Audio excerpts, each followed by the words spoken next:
Okay, good morning or good afternoon. I hope you guys enjoyed your snow day. As I told you, I had a meeting all day today, so I wouldn't be here. So I have a video lesson for you. We'll see how this goes.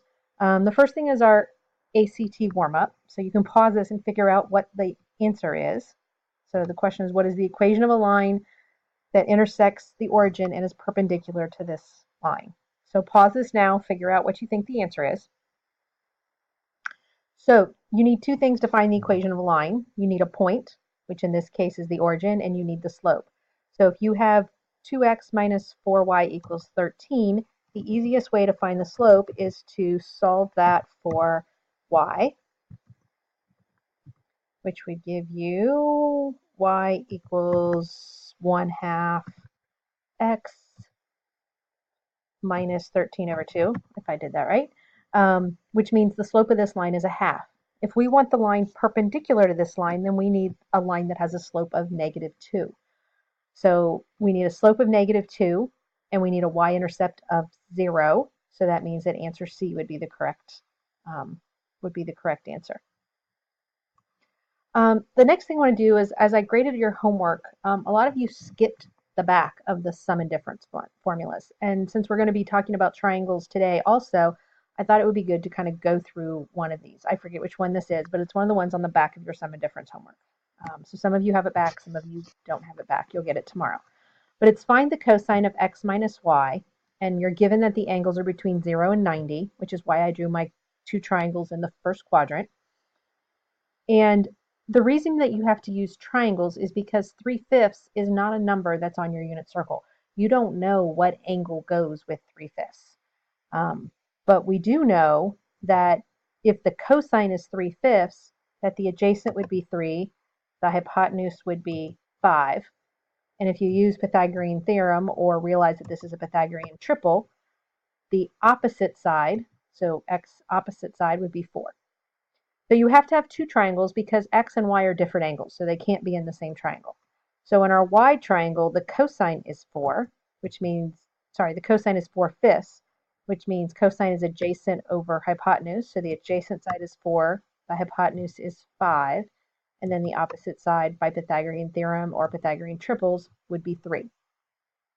Now, the whole point of this is you can either, when you're doing these sum and difference formulas, you can get your values two different ways.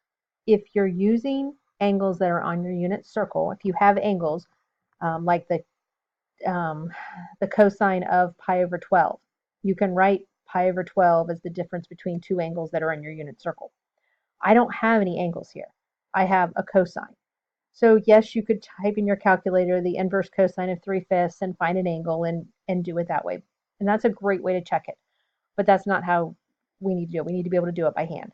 So we have an x triangle, we have a y triangle. We're going to get the values of our sine and cosine from this triangle. So the cosine of x is 3/5. The sine of x is 4/5. The tangent of x would be 4/3, opposite over adjacent. The cosecant of x, cosecant is the reciprocal of sine, so it would be hypotenuse over opposite. And the secant is the reciprocal of cosine, so it would be hypotenuse over adjacent. So from this triangle, knowing one trig function on a triangle, you can find all of the trig functions. So the formula for the cosine of x minus y,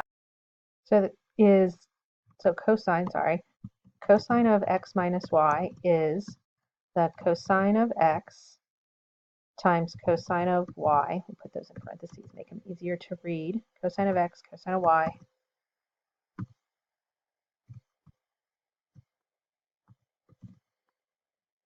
plus sine of x, sine of y. Now, these values, here's where the first mistake comes in. Cosine of x is 3/5. It's not the cosine of 3/5, it's just 3/5. So we're going to do 3/5, the cosine of y. So if we go over to the y triangle, the cosine is 4/5. And then we have to add the sine of x. So if we go back to the x triangle, the sine is 4/5. And then the sine of y in the y triangle is 3/5. So one big mistake I see is people who put the cosine of 3/5 times the cosine of 4/5. 3/5 is the cosine. It's not the cosine of 3/5. X is the angle, not 3/5. So when you multiply fractions, you multiply the numerators and multiply the denominators. You have to do the multiplication first before you can do the addition. So this gives you 12 over 25 plus 12 over 25. And if you add 12 over 25 plus 12 over 25, you get 24 over 25. So a couple things, make sure that number one, you need two triangles. You use your trig function to fill in your triangle, then you know all of the cosine, sine, secant, tangent, any of the ones that you want. Make sure you're not doing the cosine of 3/5. 3/5 is the cosine, and then you just do the algebra with it. Here are the solutions to your homework. They were on the back, so you probably don't need this. But they are here if you want to double check them, if you don't want to flip back and forth and you have not checked them yet. So these were finding angles given a certain cosine. Now remember that what we talked about, I guess not really quite yesterday, but when we do the inverse trig functions, the sine is defined to be the angle. When you look for the angle, the range is limited to -90 to +90. It's not -300, it's -60. So it goes from -90 to +90 if it's a sine or a tangent. If it's a cosine, it goes from 0 to 180. Okay, so today we're going to do inverse trig functions for values that are not on the unit circle. So we're going to kind of combine that whole idea of the triangle to the idea of what the inverse functions are. So if we have the arc sine of 4/5, that's positive, right? 4/5 is a positive number. So that's saying that what angle has a sine of 4/5? Well, if we're talking about sine, we're only talking about either the first quadrant or the positive up to +90 to -90. So when I draw the triangle, I have to draw my triangle in the first quadrant because the sine is positive. So you get the quadrant from the positive negativity of the sine. So 4/5 is positive, so my triangle's in the first quadrant. The sine is 4/5, so that tells me that my opposite side is 4 and my hypotenuse is 5. And Pythagorean triple or Pythagorean theorem would tell me that my adjacent side is 3. So now we have the triangle. So the arc sine, and I should blow this up a little bit because this is a little bit too little. Worked very well. Let me try that one more time.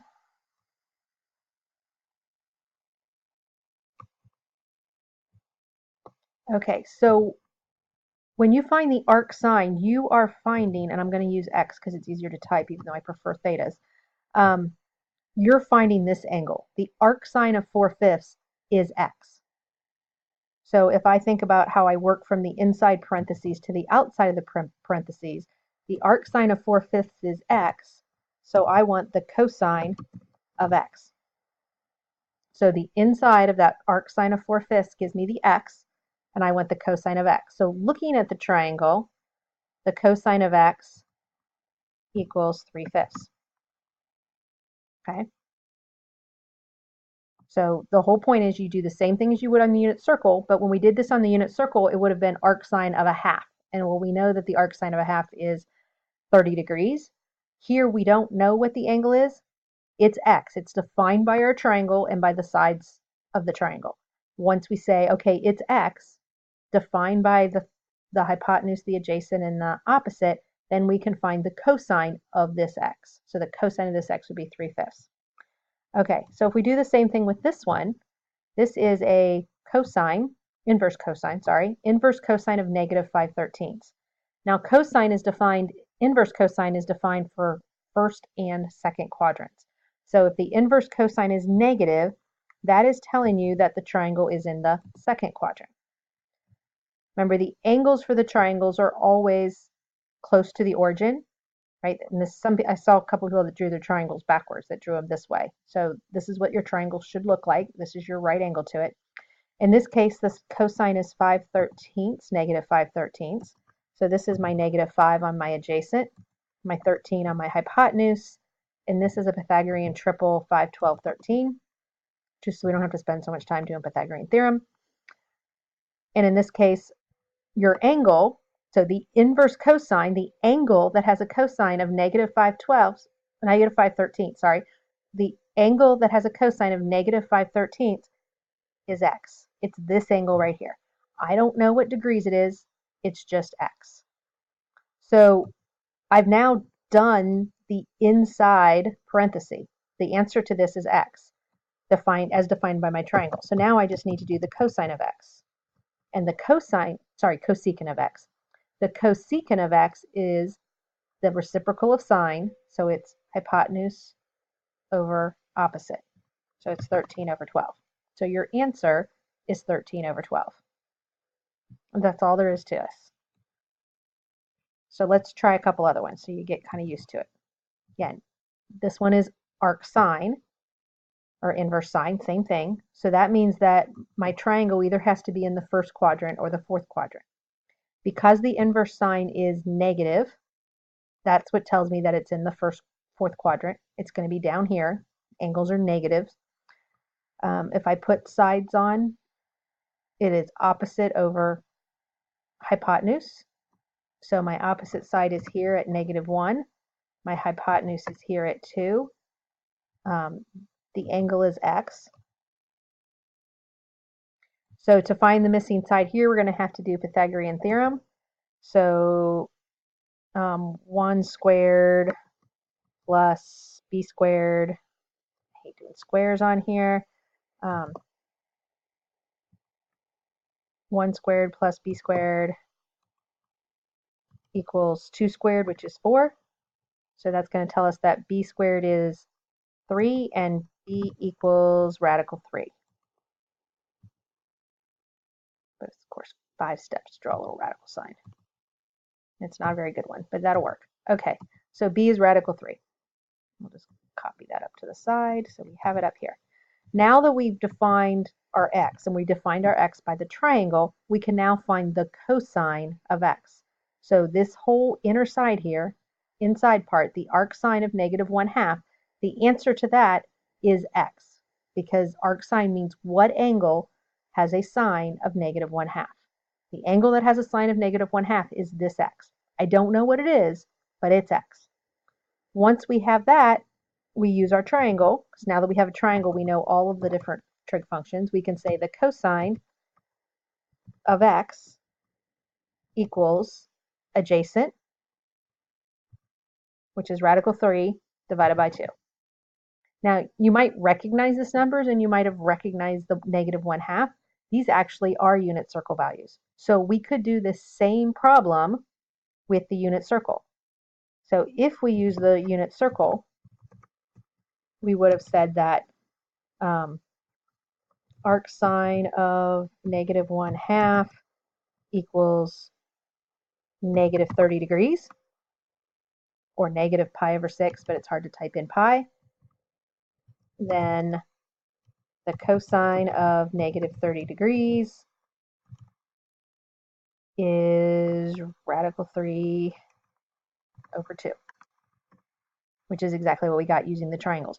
So they're equivalent things using triangles using the unit circle. It's just that you can use the triangles when this value isn't on your unit circle. This problem, you could have done it either way. If we look at the next one, and let me draw another grid for us. This is the inverse tangent of 3. So the tangent is positive. Our choices for tangent are either the first quadrant or the fourth quadrant. And since it's positive, we're going to go in the first quadrant.